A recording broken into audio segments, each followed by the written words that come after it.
Hi friends, it's Deepika. A very warm welcome to my channel. ਜਿਵੇਂ ਤੁਹਾਨੂੰ ਪਤਾ ਹੀ ਹੈ ਕਿ ਪੰਜਾਬ ਦੇ ਐਗਜ਼ਾਮਸ ਔਰ ਐਸਐਸਸੀ ਬੈਂਕਿੰਗ ਦੇ ਐਗਜ਼ਾਮਸ ਦੇ ਵਿੱਚ ਮੋਸਟਲੀ ਸਪੋਰਟਿੰਗ ਐਰਰਸ ਦੇ ਕੁਐਸਚਨ ਪੁੱਛੇ ਜਾਂਦੇ ਆ। ਸੋ ਅੱਜ ਆਪਾਂ ਪੰਜਾਬ ਦੇ ਪ੍ਰੀਵੀਅਸ ਈਅਰ ਪੇਪਰ ਦੇ ਵਿੱਚ ਜੋ ਵੀ ਸਪੋਰਟਿੰਗ ਐਰਰਸ ਦੇ ਕੁਐਸਚਨ ਪੁੱਛੇ ਗਏ ਆ ਉਹ ਡਿਸਕਸ ਕਰਨ ਜਾ ਰਹੇ ਹਾਂ। Okay, so look at the very first sentence, that is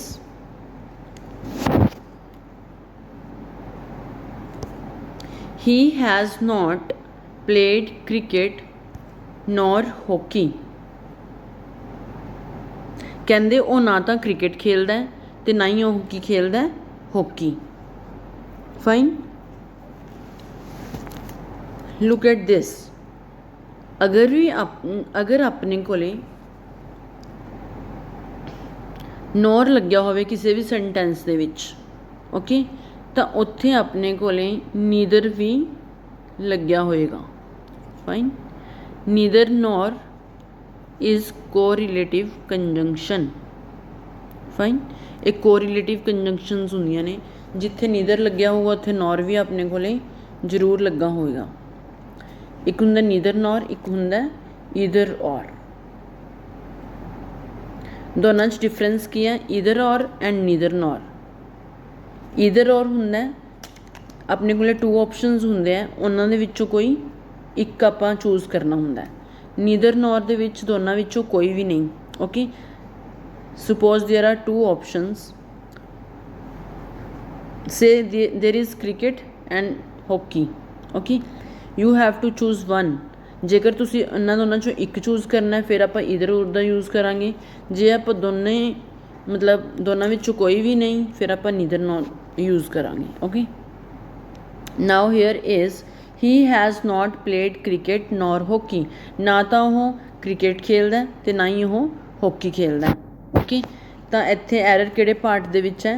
he has not. आपां नूं पता है कि सेंटेंस दे विच नॉर ऐड किया होया इन्हां ने, तो फिर आप इत्थे की यूज़ करांगे? Neither. There should be neither. Okay, so error is in part one. He has neither played cricket nor hockey. Fine, now let's move to the next sentence. You can get all the information that you want in this book। की क्या इन्हां ने तुहानू जिहड़ी भी information चाहिदी है तुसी इस बुक दे विचों गेट कर सकते हो, लै सकते हो। Fine, you can get all the information that you want in this book. Sentence नूं जदों भी आप रीड करते हैं ये तो आपां नूं इदां लगदा कि ये सेंटेंस की है करैक्ट। ओके, बट इहदे विच किते ना किते एरर हैगी है। You have to find that. Okay, so let's read it. You can get all the information that you want in this book. The information is uncountable noun. Fine, एक ये uncountable है। Information नूं आपां कदे भी count नहीं कर सकते, तो ये किहड़ा नाउन है? Uncountable noun. फाइन, हुण इत्थे एरर है सुपरफ्लोस। हुण सुपरफ्लोस क्या हुंदा है? मतलब जिन्हों आपां बोलदे हां एक्सट्रा। फाइन, इहदे विच अपने कोल एक्सट्रा वर्ड है दैट इज़ दैट। फाइन, इत्थे दैट दी कोई जरूरत नहीं हैगी, बट इत्थे लग्या होया दैट। आपां इहनूं इदां भी बोल सकते हैं, you can get all the information you want in this book. ये सेंटेंस इनकरैक्ट नहीं होगा, करैक्ट होगा। फाइन, सो इत्थे दैट की है? Superfluous. Now third sentence is if I was an astronaut I would have been very happy. कहंदे अगर मैं एस्ट्रोनॉट हुंदा तो मैं बहुत ज़्यादा हैप्पी होना सी, मतलब खुश होना सी। फाइन, इत्थे की कीती गई है? एक तरह की विश की गई है, काश मैं एस्ट्रोनॉट हुंदा तो मैं बहुत खुश हुंदा। ओके, जदों भी इदां दे सेंटेंस आ जान, as I told you earlier that past continuous दे विच आपां आई नाल की यूज़ किया सी वॉज ओके आई नाल ऑलवेज वॉज यूज़ हुंदा है for example I was eating I was playing I was going fine but जदों भी अपने कोल इदां दे सेंटेंसिस आन विश जिहदे विच विश डिज़ायर नूं जाहिर किया होवे तां उत्थे आपां आई दे नाल वॉज प्लेस नहीं करना okay so error is in part A that is if I were an astronaut उत्थे आपां की यूज़ करना है were in place of was we will use here were if I were an astronaut I would have been very happy जेकर मैं astronaut हुंदा तां मैं बहुत खुश होना सी फाइन आप इदां भी बोल सकते हैं if I were a bird I would fly high in the sky जेकर मैं पंछी हुंदा तां मैं आसमान विच उड़ सकदा सी okay now the fourth sentence is now let's get back home it is no use to going the meeting okay let's find error now let's get back home it is no use to go in the meeting आओ घर चलिए हुण meeting च जाण दा कोई फ़ायदा नहीं देखो बच्चों अगर अपने कोले सेंटेंस दे विच फ्रेज यूज़ होया होवे तो उत्थे आपां always verb first form plus ING use करना है ओके बट इत्थे की लग्या होया है there it is no use to go in the meeting इत्थे आपां टू दे नाल की लगाया होया है फर्स्ट फॉर्म ऑफ वर्ब हुण कई सोचते होणगे कि तो ठीक लिखिया होया है बिकॉज जदों भी आपां टू यूज़ करते हैं नाल first form of verb use करते हैं तो उन्होंने की बोलते हैं जिरंड ओके जिरंड बोलते हैं जदों भी आप फर्स्ट फॉर्म ऑफ वर्ब दे नाल टू यूज़ करिए ओके बट इत्थे की है अपने कोले फ्रेज यूज़ हो रहा है is no use to that is a phrase और मैं तुहानूं दस्सिया अगर कोई भी फ्रेज यूज़ होया होवे तो आपां उहदे नाल की यूज़ करते हैं verb first form ING okay so error is now let's get back home it is no use to going in the meeting okay इत्थे go नहीं आएगा इत्थे आएगा going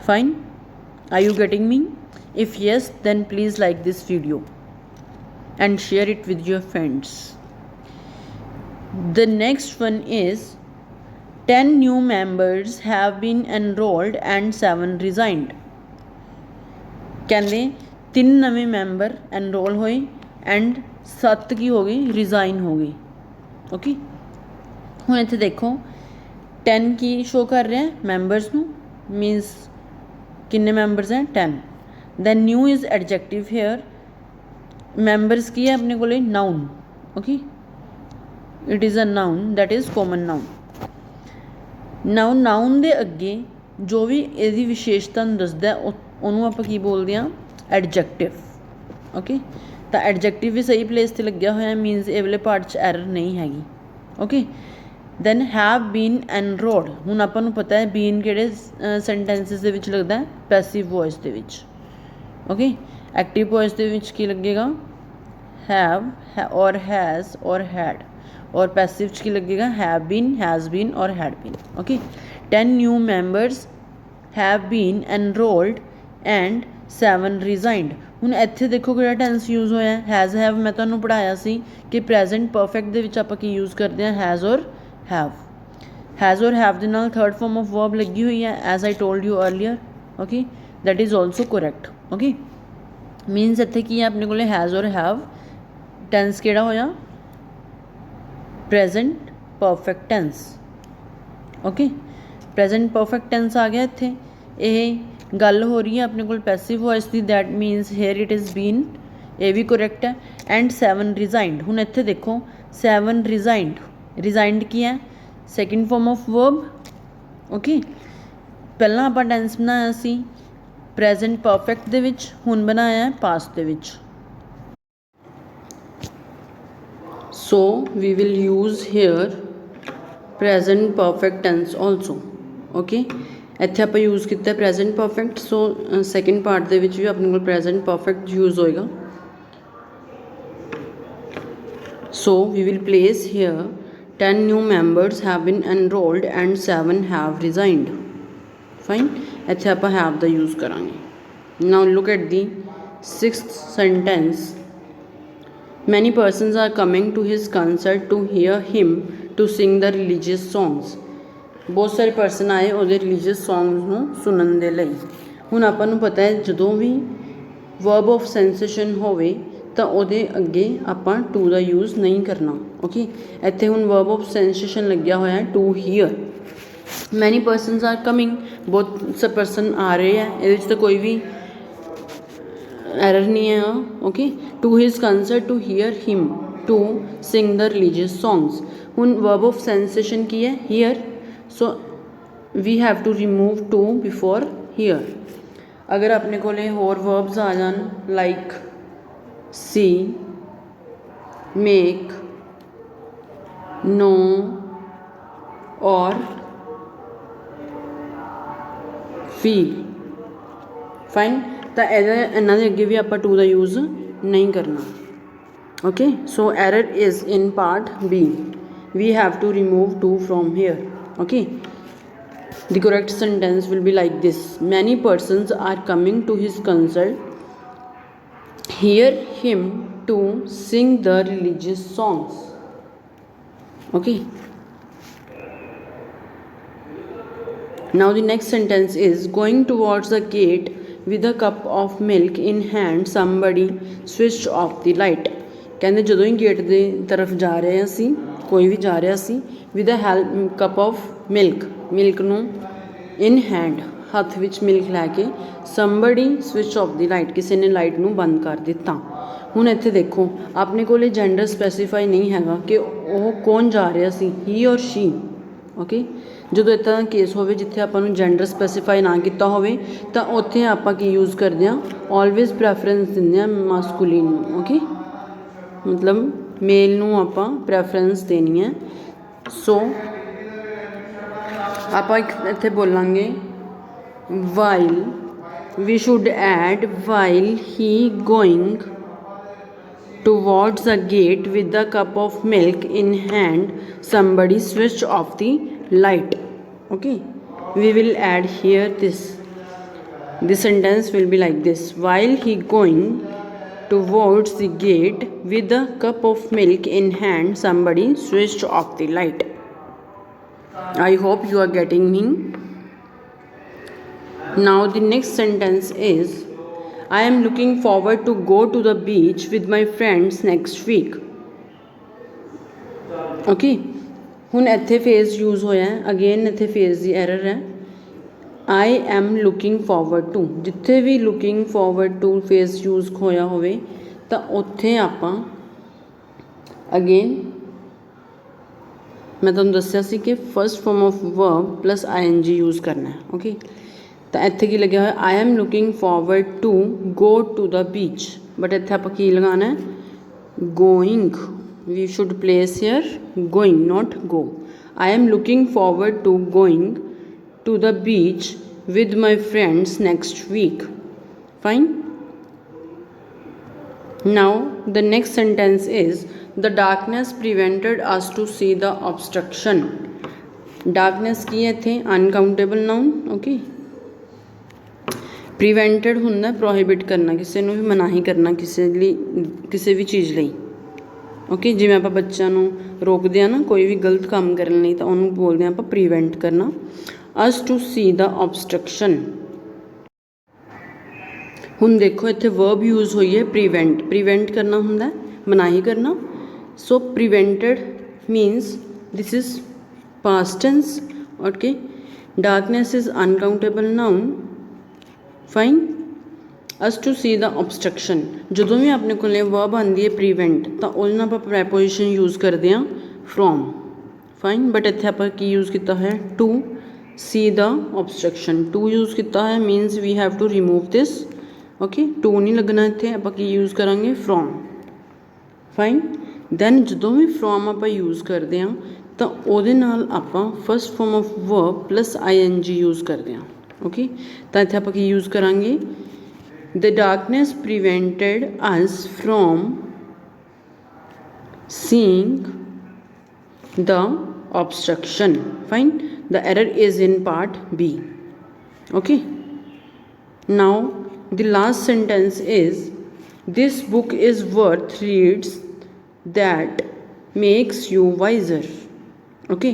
ਹੁਣ ਇੱਥੇ ਵੀ again phrase यूज़ होया that is worth okay। ਤਾਂ ਆਪਾਂ ਮੈਂ ਤੁਹਾਨੂੰ ਦੱਸਿਆ ਆਲਰੇਡੀ ਕਿ ਜਦੋਂ ਵੀ ਆਪਾਂ ਕੋਈ ਫੇਜ਼ ਯੂਜ਼ ਕਰਨਾ ਤਾਂ ਉਹਦੇ ਨਾਲ ਆਪਾਂ ਕੀ ਲਗਾਉਣਾ ਹੈ first form of verb plus ing then we will use here this book is worth reading that makes you wiser we will place here reading not reads okay। this book is worth reading that makes you wiser fine. I hope ਤੁਹਾਨੂੰ ਇਹ ਸਾਰੇ ਸੈਂਟੈਂਸਿਸ ਸਮਝ ਆ ਗਏ ਹੋਣਗੇ। ਇੱਦਾਂ ਦੀ ਹੋਰ ਸੈਂਟੈਂਸਿਸ ਆਪਾਂ ਨਵੀਂ ਵੀਡੀਓ ਦੇ ਵਿੱਚ ਕਰਾਂਗੇ। So till then stay safe at your home. ਜਿਨ੍ਹਾਂ ਨੇ ਵੀ ਇਹ ਚੈਨਲ ਸਬਸਕ੍ਰਾਈਬ ਨਹੀਂ ਕੀਤਾ ਪਲੀਜ਼ ਜਾ ਕੇ ਲਾਈਕ ਕਰੋ, ਸ਼ੇਅਰ ਕਰੋ ਆਪਣੇ ਫਰੈਂਡਸ ਦੇ ਨਾਲ ਐਂਡ ਸਬਸਕ੍ਰਾਈਬ ਕਰੋ ਚੈਨਲ ਨੂੰ okay. Thank you so much.